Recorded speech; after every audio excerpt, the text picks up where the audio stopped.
এক বয়ানে গদি শেষ, আরেক বয়ানে বাড়ি শেষ। পাওয়ারফুল বয়ান, কত পাওয়ারফুল বক্তি উনি।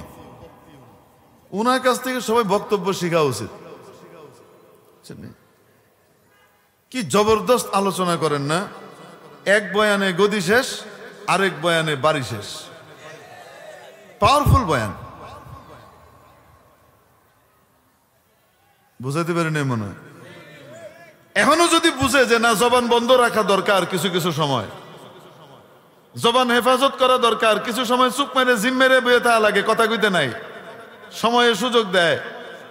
বাচ্চাকে শিখা পেটিকোট আর সবকিছু খুললে রেখে দেয় নাই, ওগুলি লইয়া আইবার দিছে। আল্লাহর শুকর আদায় করি, বাঙালি জাতির শুকরিয়া আদায় করি, যা তোমরা আমাকে কাপড় চোপড় সহকারে আসার জন্য সুযোগ করে দিয়েছো, আমাকে যে ও করো নাই। এটা শুকরিয়া আদায় করা দরকার। চুপচাপ বয়ে থাকা দরকার, কথা কওয়া দরকার নাই, চুপ মেরে থাক। চুপ করে থাকবার পারে না, খালি বগর বগর করবার। এক একবারে কয় আর একটা করে ঘটায়। বুঝেন নাই মনে হয়? আরে 15 বছরের তখ্ত তাউস চলে গেছে এক বাক্যে, রাজাকারের বাচ্চারা নাতিপুতির আমি দেবি, বাস এই একটাই তো কন্যাকের লিগা। এক বাণীতে গদি শেষ। আর আরেক ভাষণ মারলো, ছাত্র জনতাকে জাগায় দিবে। ছাত্র জনতা জাগছে তো ঠিকই, বাড়ি শেষ। চুপ করে থাকলে বেঁচে যাবে, আর যদি চুপ না করে থাকে আবার হে করে, তো আল্লাহ জানে পরের বয়ানে কি শেষ হয়।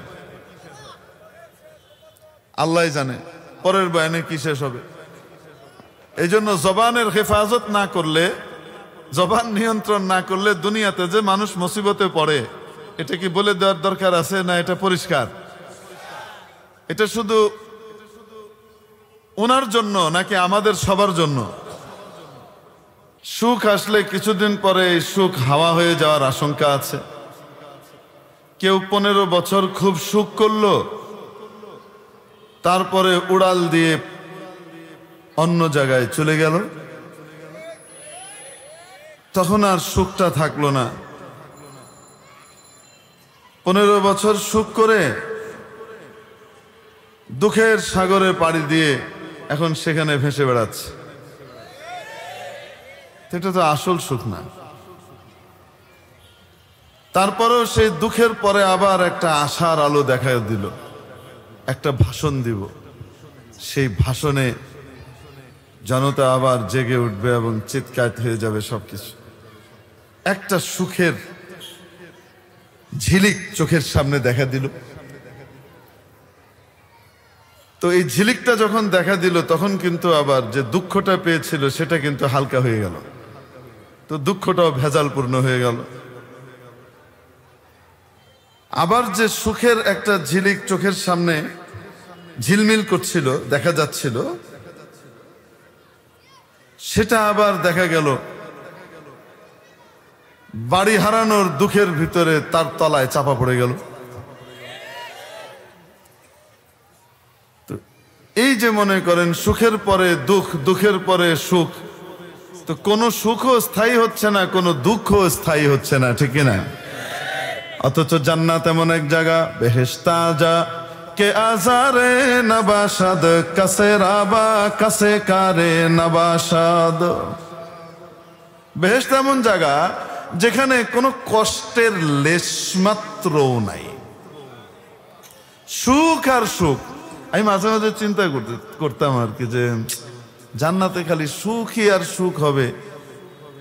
বেশি বালা বালানা বলে যে একটা কথা বলে, তো সেখানে এত সুখ কি সইতে পারবো? মানে সুখটা কি ভালো লাগবে? একটু আবার দুঃখের সিস্টেমের ভিতরে আইসা আবার সুখ পাইলে সুখটা তাজা হয়। দেখেন না, স্বামী স্ত্রীর ভিতরে ঝগড়া হয়, ভয়ঙ্কর, ঢাস ঢাস ঢাস, ধুম ধাম ধাম চলতেছে। এদিক থেকে ফ্রিসবি খেলতেছে একজন প্লেট মেরে, আরেকজন ওইদিক থেকে চামচ মেরে কি করতেছে, এইম প্র্যাকটিস করতেছে, টার্গেট প্র্যাকটিস করতেছে, চলতেছে ধাই ধাই ধাই।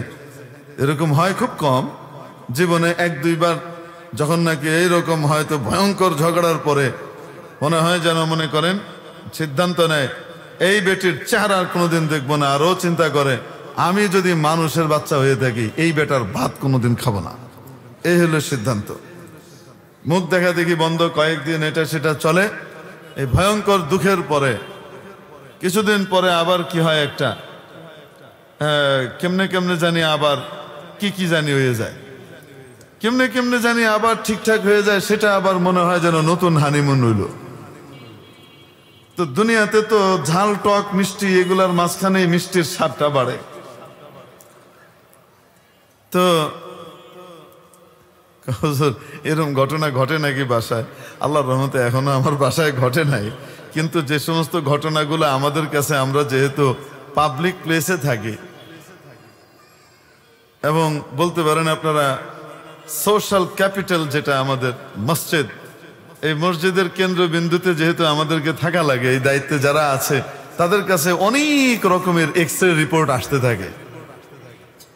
এক একজন যে তাদের সুখের ঘটনা তো শোনায় কম, যখন ছেঁকা খায়, ব্যথা পায়, দুঃখ পায়, তখন এসে সেগুলা বলে। নাহলে তো সুখের কথাগুলা কয় না, যে কেমন আদর টাদর করে হেডা আর কয় না, খালি কেমন জ্বালায় হেডা খালি কয় এসে। তো যাই হোক, এগুলো শুনলে টুনলে তো নিয়ামতের শুকর আদায় হয়, আলহামদুলিল্লাহ আমারটা যে এমন করে না, করলে তখন কি অবস্থা হইতো। তো সান্ত্বনা দেই আর কি, যে এরপরে কি আবার সাক্ষাৎ টাক্ষাৎ হয়, ঠিকঠাক হয়? হ্যাঁ, এরকম হয়তো এই 3-4 মাস পর পরে এই কারবার হয়, তারপরে মুখ দেয়া দেহি বন্ধ, 2 সপ্তাহ 3 সপ্তাহ পরে আবার দেয়া যায়, কেমনে কেমনে জানি ঠিক হয়। আমি বললাম ঠিকঠাক হওয়ার পরে তখন মনে হয় না নতুন নতুন, হ্যাঁ এরকম কেমন জানি লাগে। তো এই যে দুনিয়াটা, এখানে দুঃখের পরে সুখ, সুখের পরে দুঃখ। তো আমার কাছে মনে হয়তো যে জান্নাতে গিয়ে এত সুখ পাবো, তো সেই সুখ কি ফ্যাকাশে হয়ে যাবে না এত সুখ পাইতে পাইতে? আসলে যে বিষয়টা সেটা হলো এই, মানুষ কিন্তু কৌতূহলী। আল্লাহ পাক মানুষের যে দিমাগ তৈরি করে রেখেছেন, এটা হলো কৌতূহলী দিমাগ। সে অজানাকে জানতে চায়, তার মধ্যে অদ্ভুত এক সিস্টেম আল্লাহ দিয়ে রেখেছেন। সে এক জায়গায় থাকতে চায় না, সে অজানাকে জানতে চায়, যেটা এখনো জয় করেনি সেটা সে জয় করতে চায়। এটা তার মানসিকতার ভিতরে আল্লাহ পাক দিয়ে রেখেছেন। এজন্য একজন বাচ্চাকে, ছোট্ট কচি বাবুকে আপনি কোলে নেন, সে থেমে থাকবে না, সে এরকম এরকম করে পা দিতে থাকবে। আপনি সাথে তাকে পা রাখার ব্যবস্থা করে দেন, এক পা রাখার ব্যবস্থা করে দিলেন, সে ওখানে থেমে থাকবে না? আমাকে আরো জানতে হবে, আমাকে আরো উঠতে হবে, আমার আরো প্রমোশন লাগবে, সে ওখান থেকে আরেকটু উপরে উঠে। ওখানে ঠ্যাং রাখতে দেন, এরপরে আরেকটা পা উপরে দেয়, দেয় কি দেয় না? এই যে দেয়, সে কিন্তু থেমে থাকে না। যেদিন মানুষের কৌতূহল শেষ হয়ে যায়, তার জীবন নিরামিষ হয়ে যায়। অবাস্তব না বাস্তব? মানুষের দেখবেন, কোন মানুষ যদি হতাশ হয়ে যায় আর তার জীবনের সকল কৌতূহল শেষ, এখন আর তার নতুন কিছু জানবার, পাবার, নতুন কিছুতে পৌঁছবার তার কোনো ইচ্ছা আর এখন আর নাই, তো তার জীবন ওই দিনই মনে করেন মালাকুল মউত আয়া পড়ছে, ওখানেই মনে করেন নিরামিষ হয়ে গেছে গা, ফিনিশ। বুঝতে পারছেন? আর 80 বছর 90 বছরের বুড়া এখনো স্বপ্ন দেখছে, ওই ঘরটা কর, ওখানে কিছুদিন পরে তো হাঁটার সময় আমার একটু ধীরে ধীরে হাঁটতে হবে, পাইপটা লাগা, জানি আমি ধীরে ধীরে হাঁটতে পারি। এখন তো হাঁটি এমনি লাঠি দিয়ে, তখন আবার পাইপ ধরে হাঁটুন লাগবে, ওগুলি লাগায় ল, আর ওই বাড়িটা ঠিক কর, এটা কর, আর তোর মাইয়াটার বিয়েটা দেওয়ার লেগে ব্যবস্থা কর। 90 বছর পার হয়েছে, এখনো পুতির বিয়া দেখবো, এবং তার ব্যাপারে আবার নিয়ত করে রাখছে, তোর পোলার বিয়াও ইনশাল্লাহ দিয়া যাবো। এই যে 90 বছরের বুড়া আসলে ইয়াংম্যান, কারণ তার কৌতূহল শেষ হয় নাই, তার এখনো জীবন নিয়ে বহুত আশা আছে, অনেক কিছু করার মতো আছে, তাজা। আর ওই যে জোয়ান 40 বছর 50 বছর পার হয়েছে, জিম মারা মুরগির মতো, বাস আশা শেষ, কৌতূহল নাই। কয়েকদিন বাঁচবো, শরীর ঢিলা গেছে, ঠ্যাং বিষ করে এত হ্যাঁ শেষ। তো জান্নাতের ভিতরে আল্লাহ পাক মানুষের কৌতূহল উত্তরোত্তর বৃদ্ধি করতে থাকবেন, যার কারণে মজা কোনোদিন নিরামিষ হবে না, ওইটা শেষ হবে না। প্রথম যে প্লেটটা খাবার দেওয়া হবে, জান্নাতি যখন প্রথম জান্নাতে যাবে, প্রথম যে প্লেটটা দেওয়া হবে, সারা জীবনে যত কিছু খাইছে সেই সবগুলাকে এক পাল্লায় রাখলেও এইটার টেস্টের ধারে কাছেও যেতে পারবে না। এইটা খাওয়ার পরে এইটার যে স্বাদ হবে, এটার যে ট্রেটা আছে, যে ট্রেতে করে যে বর্তনে করে খাবারটা দিছে, ওই বর্তনের টেস্ট হবে তার চেয়ে 70 গুণ বেশি। প্রথম প্লেটটার মানে বর্তনের যে টেস্ট হবে, সেকেন্ড প্লেটের খাবারটার টেস্ট তার চেয়ে 70 গুণ বেশি হবে। তার প্লেটটার টেস্ট তার চেয়ে 70 গুণ বেশি হবে। মজার ব্যাপার হলো, দেখতে তো একরকমই হবে, কিন্তু টেস্ট ডিফারেন্ট হইতে থাকবে, আকাশ পাতাল ব্যবধান হইতে থাকবে। যেমন দুনিয়াতে আপনারা মাটির ব্যাংক দেখছেন, মাটির ব্যাংক, এই যে আম বানায়, কাঁঠাল বানায়, উপরে একটা ছিদ্রি থাকে, ভিতরে ফাঁকা, পোলাপাইন পয়সা ভরবো, দেখছেন তো? এই যে মাটির ব্যাংকটা, এই ব্যাংকটা খাইতে কেমন? কন্যা জ্ঞান, এটা খাইতে কেমন? খুব মজা না? দেখতে তো একদম পুরা চোষা আমের লাহাইন, দেখতে তো আপনার কি কয়, আম্রপালির মতো না? তারপরে ল্যাংড়ার মতো, ফজলির মতো, জবরদস্ত আম দেখতে, আর রংটা তার চেয়ে সুন্দর, কিন্তু খাইতে গেলে মাটি বাইরে, ঘোড়ার ডিম। আর আসল আমটা খাইতে কেমন লাগে? সুবহানাল্লাহ। দুনিয়ার যা খাইছি এগুলা আমটাম, আখেরাতেও এই আম পাওয়া যাবে, দেখতে মনে হবে একই, খাইতে গিয়ে দেখা যাবে দুনিয়ার সবগুলি ছিল ঘোড়ার ডিম, আর এইটা হইলো আসল আম, ওই মাটির ব্যাংকের মতো মনে হইব দুনিয়ার আমগুলা। এক কথায় উত্তরোত্তর টেস্ট বাড়তে থাকবে, টেস্ট ডিফারেন্ট হইতে থাকবে। তো মানুষের আগ্রহ থাকবে, আচ্ছা সামনের টেস্টটা কেমন হয় দেখি, এর পরেরটা কেমন হয়, এর পরেরটা কেমন হয়, এইভাবে করতে করতে করতে করতে lakh lakh billion billion billion billion crore crore বছর পার হয়ে যাবে, আলোক বছর পার হয়ে যাবে, তার জিন্দেগি শেষ হবে না।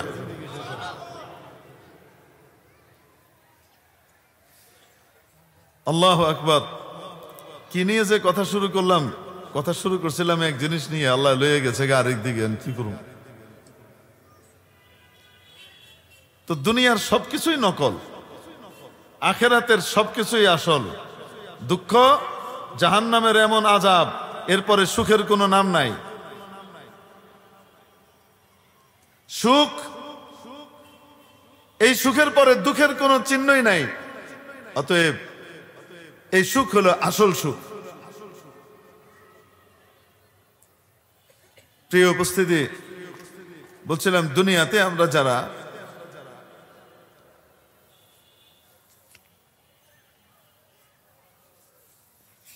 বসবাস করি, আমরা সবাই চাই ভেজাল মুক্ত জীবন, নিশ্চিন্ত জীবন, আপদ বিপদ বালা মুসিবত থেকে পরিপূর্ণ মুক্ত থেকে চলবো। কিন্তু যেহেতু সিস্টেমটাই আপদ বিপদ বালা মুসিবতের, তো এখানে আপদ বিপদ বালা মুসিবত তো কি করবে? আসবেই। কিন্তু এই বিপদগুলার মধ্য থেকেও 32 দাঁতের মাঝখানে জীব যেমন নিজেকে সংরক্ষণ করে, হেফাজত করে, ওইভাবে কিছু মানুষ বেঁচে যায় আপদ বিপদ থেকে, মুসিবত থেকে, ঝঞ্ঝাট থেকে সে বেঁচে যায়। তো হযরত উকবা ইবনে আমির রাদিয়াল্লাহু তাআলা আনহু জিজ্ঞেস করছেন, ইয়া রাসূলুল্লাহ, আমি মুক্তি চাই, নাজাত চাই দুনিয়া আখেরাতে, যেহেতু উল্লেখ করেন নাই দুনিয়ার না আখেরাতের, অতএব উভয় জগতের প্রশ্ন এবং উত্তরও উভয় জগতের। আমি বাঁচতে চাই, শান্তি চাই, মুক্তি চাই। কিসের মধ্যে মুক্তি, কিসের মধ্যে পরিত্রাণ একটু বলে দেবেন? আল্লাহর হাবিব সাল্লাল্লাহু আলাইহি ওয়াসাল্লাম দুনিয়া আখিরাতের সমস্ত বালা মুসিবত থেকে মুক্তির যে পথ বলে দিলেন, যে তুমি বেঁচে যাবা, বেঁচে যাবা, বেঁচে যাবা মাত্র 3টা কাজ করলে। কয়টা কাজ? 3টা কাজ করলে তুমি দুনিয়া এবং আখিরাতে বিপদ আপদ থেকে বেঁচে যাবা। নাম্বার 1, আমসিক আলাইকা লিসানাক, তোমার জবানকে, তোমার মুখকে সংযত করো। জবানকে যদি মানুষ সংযত না করে, নিয়ন্ত্রণ না করে, সদ্ব্যবহার না করে, আর জবানের মুখের জীবের অপব্যবহার করে, তাহলে সে দুনিয়াতেও পেরেশানির মুখোমুখি হয়, আখেরাতেও পেরেশানির মুখোমুখি হবে। আর যদি সদ্ব্যবহার করে, জবানকে কন্ট্রোল করে, তাহলে দুনিয়াতেও সে শান্তি পাবে, আখেরাতেও সে শান্তি পাবে। জবানের অপব্যবহার, দুর্ব্যবহার এবং জবানের সঠিক ব্যবহার না করলে, জবানের অপব্যবহার করলে, সঠিক ব্যবহার না করলে, জবানের হেফাজত না করলে, নিয়ন্ত্রণ না করলে দুনিয়াতে যে বিপদে পড়ে, এটার নজিরের জন্য পুরাণ কাহিনীর দরকার নাই, নগদ 5 তারিখই যথেষ্ট। আমি মাঝে মাঝে চিন্তা করি, আমরা কিসের আলোচক আর আমরা বক্তা। কত পাওয়ারফুল বক্তি উনি, উনার কাছ থেকে সবাই বক্তব্য শেখা উচিত। কি জবরদস্ত আলোচনা করেন না, এক বয়ানে গদি শেষ, আরেক বয়ানে বাড়ি শেষ। পাওয়ারফুল বয়ান, বুঝাইতে পারেন মনে হয়। এখনো যদি বুঝে যে না, জবান বন্ধ রাখা দরকার, কিছু কিছু সময় জবান হেফাজত করা দরকার, কিছু সময় চুপ মেরে জিম মেরে বয়ে থাকা লাগে, কথা কইতে নাই, সময়ে সুযোগ দেয়। বাচ্চাকে শিখা পেটিকোট আর সবকিছু খুললে রেখে দেয় নাই, ওগুলি লইয়া এবার দিছে। আল্লাহর শুকর আদায় করি, বাঙালি জাতির শুকরিয়া আদায় করি, যা তোমরা আমাকে কাপড় চোপড় সহকারে আসার জন্য সুযোগ করে দিয়েছো, আমাকে যে করো নাই। এটা শুকরিয়া আদায় করা দরকার। চুপচাপ বয়ে থাকা দরকার, কথা কওয়া দরকার নাই, চুপ মেরে থাক। চুপ করে থাকবার পারে না, খালি বগর বগর করবার, এক একবারে কয় আর একটা করে ঘটায়। বুঝেন নাই মনে হয়? আরে 15 বছরের তখ্ত তাউস চলে গেছে এক বাক্যে, রাজাকারের বাচ্চার নাতিপুতির আমি দেবি, বাস এই একটাই তো কন্যাকের লিগে। এক বাণীতে গদি শেষ। আর আরেক ভাষণ মারলো, ছাত্র জনতাকে জাগায় দিবে। ছাত্র জনতা জাগছে তো ঠিকই, বাড়ি শেষ। চুপ করে থাকলে বেঁচে যাবে, আর যদি চুপ না করে থাকে আবার হে করে, তো আল্লাহ জানে পরের বয়ানে কি শেষ হয়। আল্লাহ জানে পরের বয়ানে কি শেষ হবে। এই জন্য জবানের হেফাজত না করলে, জবান নিয়ন্ত্রণ না করলে দুনিয়াতে যে মানুষ মুসিবতে পড়ে, এটা কি বলে দেওয়ার দরকার আছে না? এটা পরিষ্কার। এটা শুধু ওনার জন্য নাকি আমাদের সবার জন্য? মেরে মুহতারাম দোস্ত, ঠিক তেমনি ভাবে জবানের হেফাজত না করলে দুনিয়ার সাথে সাথে আখিরাতও বরবাদ হয়ে যায়। নবী পাক সাল্লাল্লাহু আলাইহি ওয়াসাল্লামের কাছে একজন নারীর আলোচনা করা হলো, মহান নারী, মহিয়সী নারী, এত আবেদা, এত জাহেদা, এত দান সদকাকারী। যুকিরাত ইমরাতুন ইনদা রাসূলিল্লাহি সাল্লাল্লাহু আলাইহি ওয়াসাল্লাম বিকাসরাতি সালাতিহা ওয়া কাসরাতি সিয়ামিহা ওয়া কাসরাতি সাদাকাতিহা। এক মহিলার আলোচনা করে হলো, ইয়া রাসূলুল্লাহ, নামাজ তো 5 ওয়াক্ত পড়ে, সারা দিন রাত নফল পড়তে থাকে, রমজানেরটি রোজা তো রাখেই, সারা বছরই প্রায় নফল রোজা রাখে, আর দান সদকা খয়রাত কেউ ফেরে না, খালি হাতে টাইপ, গেলে দিবেই, এত দানশীল। গায়রা ইয়া রাসূলুল্লাহ, ছোট্ট একটা খুঁত আর ত্রুটি ওনার আছে। সেটা কি? আন্না তুদি জারাতাহা বিলিসানিহা। ওই মহিলা তার নিজের জবান দিয়ে, মুখ দিয়ে প্রতিবেশীকে, প্রতিবেশিনীকে কষ্ট দেয়। শুধু এই একটা অপকর্ম, বাকি সব নেক আমল। নবীজি ফয়সালা দিলেন, হিয়া ফিন্নার, এই মহিলা জাহান্নামে যাবে। কি অর্থ? তার সমস্ত নেক আমলকে নেকির পাল্লায় রাখা হবে, মুখের অপব্যবহারের যে আমলটা, এটাকে আরেক পাল্লায় রাখা হবে। ওই পাল্লাটা ওজনদার হয়ে যাবে, ভারী হয়ে যাবে, নেক আমলের পাল্লা হালকা হয়ে যাবে। ফলাফল জাহান্নাম। জবান যদি ঠিক না রাখে, আখিরাতও বরবাদ হয়ে যায়। নবীজি সাল্লাল্লাহু আলাইহি ওয়াসাল্লাম ইরশাদ করেন, কিয়ামতের দিন মানুষকে মুখটাকে মাটির দিকে দিয়ে পাটাকে উঁচু করে ধরে উপর করে টেনে হিঁচড়ে ছেঁচড়িয়ে নিয়ে জাহান্নামে নিক্ষেপ করা হবে, যেই কারণে সেটা হলো হাসাইদু আলসিনাতিহিম, মুখের কামাই। তার মুখের ফসলের কারণে এই কাজটা করা হবে, উপর করে ধরা হবে, যেই মুখ দিয়ে এই অপব্যবহার করছে সেই মুখটাকে মাটিতে ছেঁচড়ে নিয়ে যাওয়া হবে, এবড়ো থেবড়ো জায়গা দিয়ে নিয়ে তারপরে জাহান্নামে নিক্ষেপ করা হবে। কিসের কারণে? জবানের কারণে। জবান আদমিরা কুনদ শর্মসার, জবান আদমিরা কুনদ বাওয়াকার। বিশ্বকবি, দার্শনিক, বিশিষ্ট সমাজ বিজ্ঞানী, রাষ্ট্রবিজ্ঞানী, বিশিষ্ট ইসলামবেত্তা মহাকবি আল্লামা শেখ সাদি রহমতুল্লাহ আলাইহি বলেন, মুখের কারণে মানুষ অপমানিত, লাঞ্ছিত, অপদস্থ হয়। আর এই মুখের কারণেই, জবানের কারণেই মানুষের ইজ্জত, সম্মান এবং উন্নতি ঘটে, গ্রহণযোগ্যতা ঘটে। কিসের দ্বারা হয়? জবানের দ্বারা হয়। মেরে মুহতারাম দোস্ত,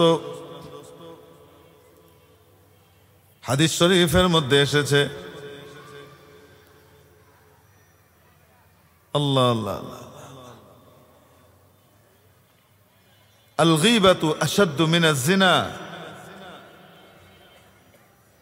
গীবত জিনার চেয়ে ভয়ঙ্কর। অথচ জিনা কত ভয়ঙ্কর কাজ আপনারা আমরা সকলেই জানি। জিনাকারী যারা এই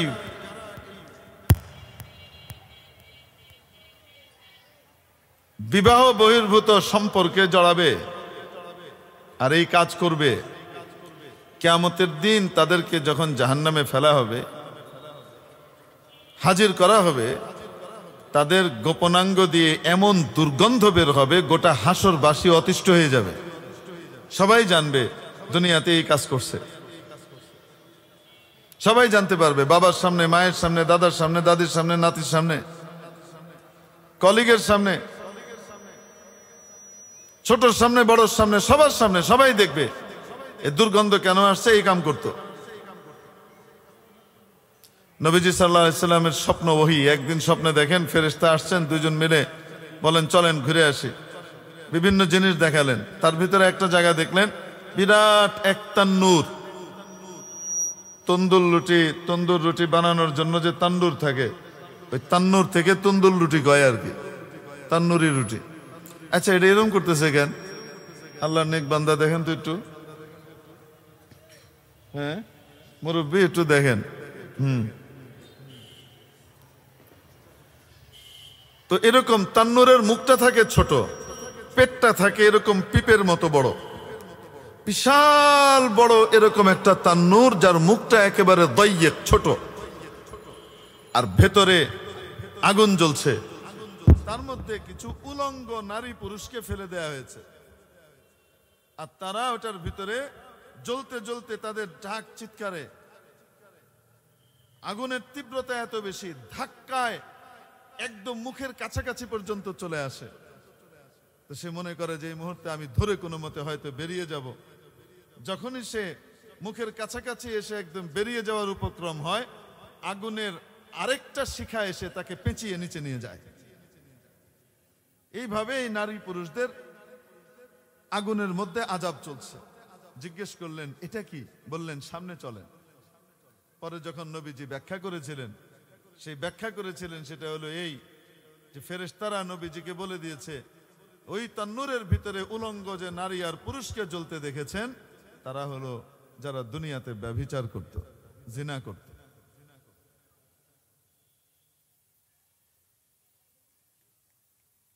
এজন্য আল্লাহ পাক কোরআনে কারীমের ভিতরে জিনা থেকে দূরে থাকতে বলেছেন, ইন্নাহু কানা ফাহিশা। এটা বড় নির্লজ্জ কাজ এবং বড় মন্দ পথ। এই কাজের ধারে কাছে যেও না। অন্যান্য আমলের ব্যাপারে বলেছেন এটা করো না, এটা করো না, এটা করো না। আর জিনা আর ব্যভিচারের ব্যাপারে বলেছেন লা তাকরাবুজ জিনা, তার কাছেও যেও না। করা তো বহুত দূরের কথা, যে সমস্ত কাজ ভবিষ্যতে ওইটা পর্যন্ত পৌঁছে দিতে পারে ওগুলারও কাছে যেও না।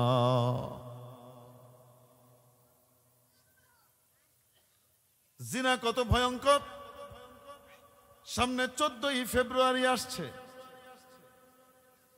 অনেকে অনেক রকমের প্রিপারেশন নিচ্ছে। যদি জানতো, যদি বুঝতো, কখনোই এদিকে পা বাড়াতো না। এটা একটা অভিশপ্ত দিন হয়ে গেছে। গোটা বাংলাদেশে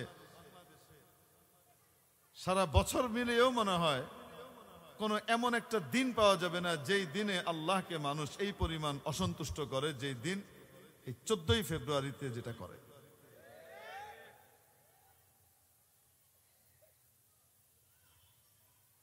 আল্লাহ পাক আমাদেরকে হেফাজত করে। শবে বরাত ওই দিনটাই পড়ছে কমপক্ষে এই মাসে, এই বছর।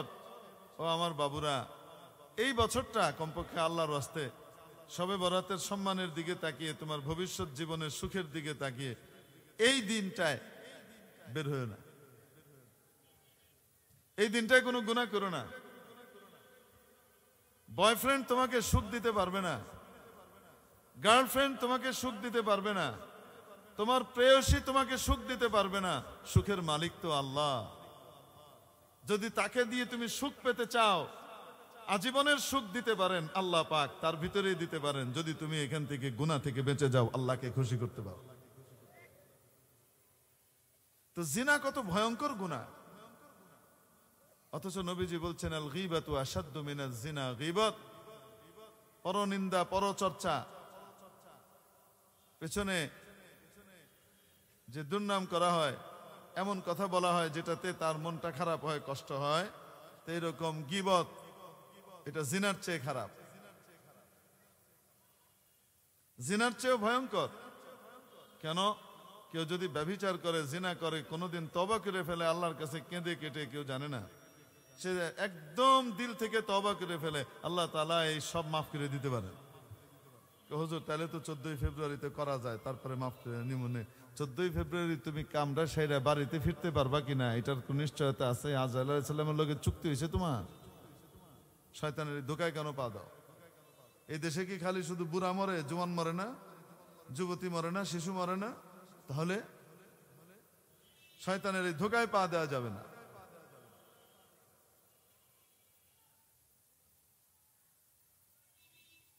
কি বলছিলাম?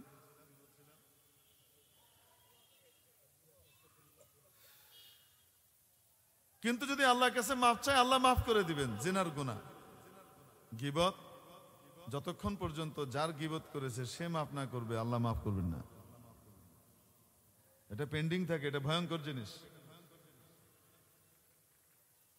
তবে হ্যাঁ, মজলুম জালেমের গীবত করতে পারে, এই অনুমতি আল্লাহ দিয়ে রেখেছেন। এটা নিষিদ্ধ গীবত নয়, এটাকে গীবত বলা হবে না। মজলুম কার সমালোচনা করতে পারে? জালিমের সমালোচনা করতে পারে। আমার দেশের সম্পদ, আমার বাড়িঘর থেকে যদি কেউ লুটপাট করে কোনো কিছু নিয়ে যায় ডাকাত, তাহলে সে ডাকাত জালেম না? তা আমি ডাকাতের সমালোচনা করতে পারবো না? কি বলেন আপনি? তা আমার বাড়ির ডাকাতি কেউ করলে সেই ডাকাতের যেমন সমালোচনা করা যায়, গোটা দেশকে ডাকাতি করে বিদেশে পাচার করে দেয় যারা, এই বড় ডাকাতদের সমালোচনা তো আরো বেশি করে করা যায়, ঠিক কি ঠিক না? এই জন্য প্রশ্ন উত্থাপন করি না, হুজুর গীবত না খুব খারাপ? একটু আগে যে আপনি ইশারা দিলেন, করলেন, এটা গীবতের আওতায় নাই। আদা বুঝলে ঝামেলা আছে। লা ইউহিব্বুল্লাহুল জাহরা বিসসুই মিনাল কওলি ইল্লা মান যুলিম। আল্লাহ পাক পছন্দ করেন না বাজে ভাবে কাউকে কথাবার্তা বলা ইত্যাদি। তবে যে মজলুম তার জন্য আলাদা বিষয়, কোরআনের আয়াত। এক দুইজন মজলুম, হাজারো মানুষ জুলুমের শিকার হয়ে এখনো পর্যন্ত কারাগারের ভিতরে মিথ্যা মামলায় ধুকে ধুকে মরছে, আইনি প্রক্রিয়ার জটিলতার কারণে বেরোতে পারছে না, ঠিক কিনা? মেরে মুহতারাম দোস্ত, এই জন্যে নিজের জবানের হেফাজত করা, জবানের যদি কেউ হেফাজত করে, জবানকে যদি কেউ কাজে লাগায়, সদ্ব্যবহার করে, দুনিয়াতেও শান্তি পায়, আখিরাতেও শান্তি পায়।